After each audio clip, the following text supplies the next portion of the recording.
John Paul II was once asked, why are young people... See, that joy is genuine. You can't put that on. You can try. Doubt you can succeed so successfully. Look at all the people.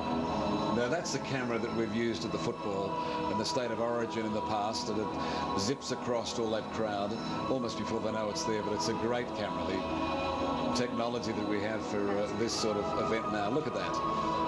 It's just wonderful, isn't it? You used to see that in big Hollywood movies, didn't you? You'd see a rampaging army coming across the Scottish hills or something like that, but here you got Sydney Harbour. Sure. And that light again, we're getting towards that mark in an hour's time, it'll be that magic light. It will be beautiful. At a stretch, these were, I mentioned earlier, if you just joined us, these were the old wharves in Sydney, and that was where that boat is roughly where the Tasmanian ferry is.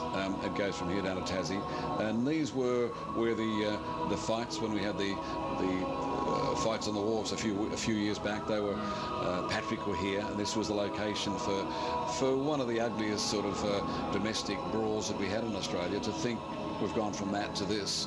It's very fitting that it's happening here. It is indeed.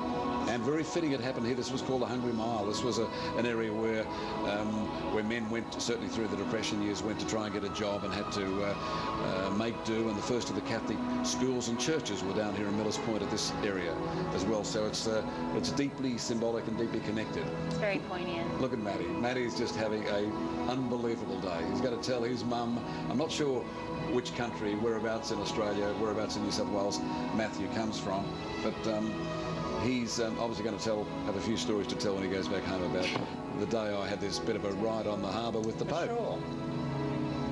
How fantastic. You wouldn't want to wash your hands again really after it. Yeah. Could get a bit messy. They're going to be saying, who's the bloke with the white hair and alongside Matthew, and the kangaroo skin, of course. Yes. How incredible. As you were saying, a great link to history. There was a competition to rename this area, and ultimately